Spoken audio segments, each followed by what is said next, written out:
Hey, so first of all, before I begin, I want to say to those of you that watch my YouTube channel, I'm sorry.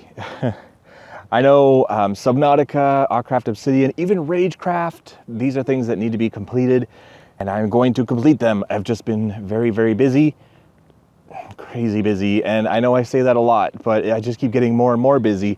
And I'm going to tell you what I've been up to and why I haven't even been on my own servers recently, but today's a beautiful day, so I thought, why not take a walk? This lake right here still, I mean, you would call it technically frozen, but I wouldn't walk on it. But it's nice, it's really nice. So I thought today would be a good day to walk around it. It's about 2 kilometers. So let's go.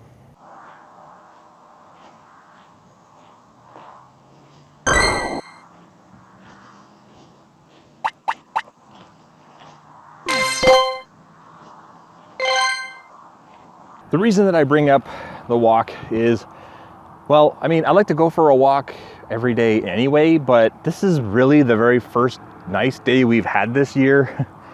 I'm sweating out here. It's amazing. I love it. There's hardly any snow except for that. But also today is the first day of the Pokemon Go Easter event, and I need to get my kilometers in.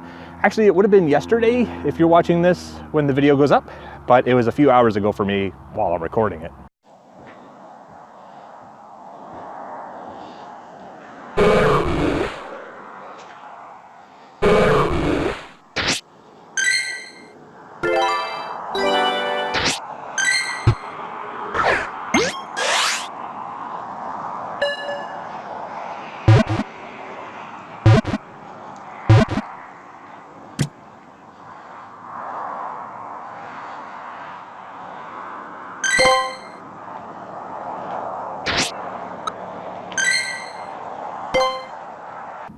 $900 Magikarp candies and still not a single shiny.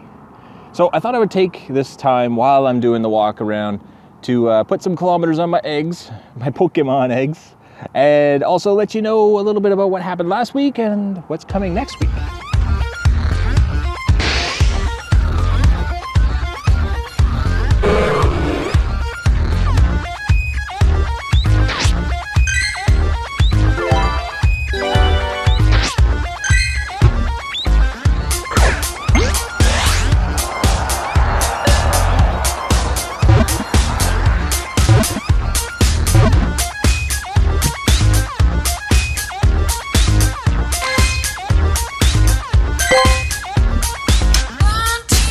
Shiny.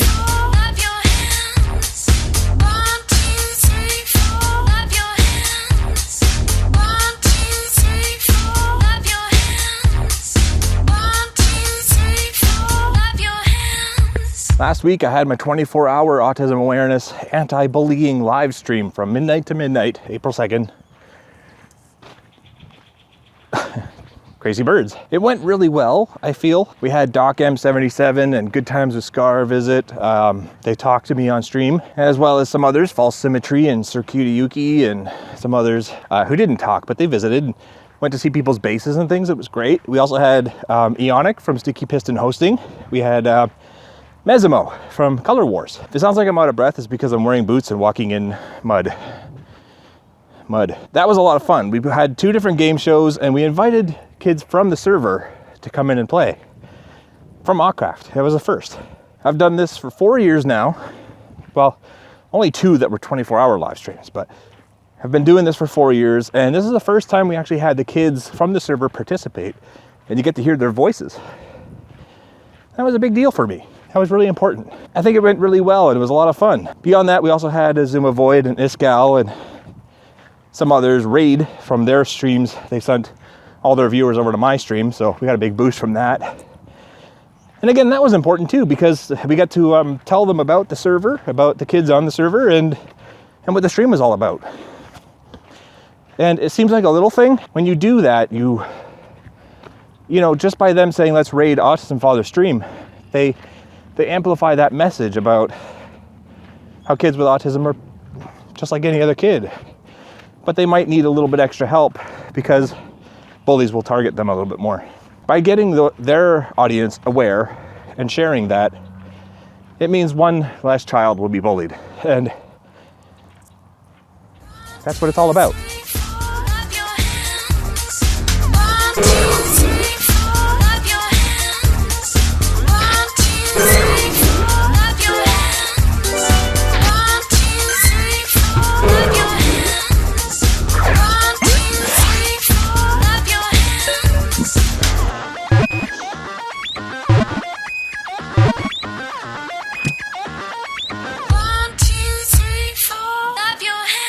Did you know that you can tell if a magic carp is male or female by its whiskers? They're different colors. Don't believe me? Go back and look at the last 2 clips. I really don't mean to make this a Pokemon Go video, but that's what I'm out here doing, as long as I'm walking. I know some of you who play the game will be wondering, why are you using a pineapple berry and a great ball when it's only CP29? I mean, you can never have too many Magikarp candies. I figure can't have too many Gyarados. But also, sometimes those are Dittos, and Dittos are a little bit tougher to catch. And if you try just a regular Pokeball and it breaks out, it might flee, and you'll never really know. And that will be so frustrating. And I have over 100 great balls, so I figure I might as well just guarantee the catch. That was last week, was the live stream. Next week, I'm doing a TEDx talk in Toronto, which is like a 7 to 8 hour drive away from here. So I'm gonna go and visit family while I'm down there. But the TEDx talk is a little nerve-wracking, to be honest. It's a big deal. TED Talks are pretty huge. The X at the end of TEDx talk signifies that it's independently organized, which basically just means it's a TED Talk. It's not the TED Talk people putting it on. But the people that are putting it on, in this case York University, they have to follow all the same standards and guidelines and rules and things and structure as any other TED Talk. So it's a TED Talk, not done by TED. Still a big deal though. Their videos get tons of views. It's still a worldwide presentation, and it's still very much, I have to get this right. So basically this week, I haven't been on the servers a whole lot. I haven't been doing YouTube videos. I haven't even been on Facebook or doing much of that stuff because I have been spit and polishing my presentation as much as I possibly can. And I'm trying to get it perfect. And not only that, but I have to know it inside and out. Like, no matter how nerve-wracking it is up on that stage, I can't forget a single line, because it'll be the end of everything if I do. I can't even imagine. At the same time though, I do know what I'm talking about. Like, the problem is I have too much stuff to talk about. Even the guy who's organizing it, been working with me on it and everything, he said, you know what, everybody else has to fill the 10 minutes of time that they have to talk with information, like everything that they want to say.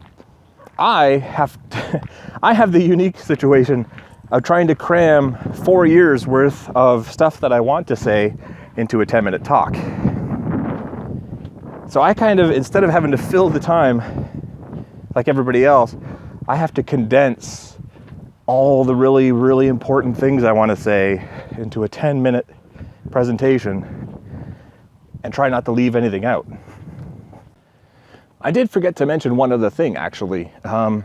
After my live stream, I went to another live stream just for a little bit. It was another autism awareness live stream the day after, but not 24 hours. But then after that, the next day, I did a presentation at my kid's school where I talked to the entire school.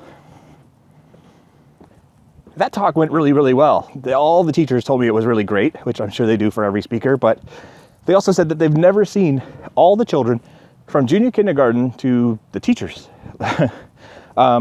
be so attentive and not distracted and sit through an entire presentation without making any kind of noise or trying to wander off or anything. So that's encouraging, because if that had gone terribly wrong, I don't know how much I would really be looking forward to the TED Talk next week.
So there you go. 24-hour live stream went well. The next live stream went well. The school presentation went well. TEDx talk, crossing our fingers. A couple of Magikarps, not so well. No shiny. Dratini was good. 2-kilometer egg hatched. 2-kilometer walk, done. And 1 YouTube update vlog.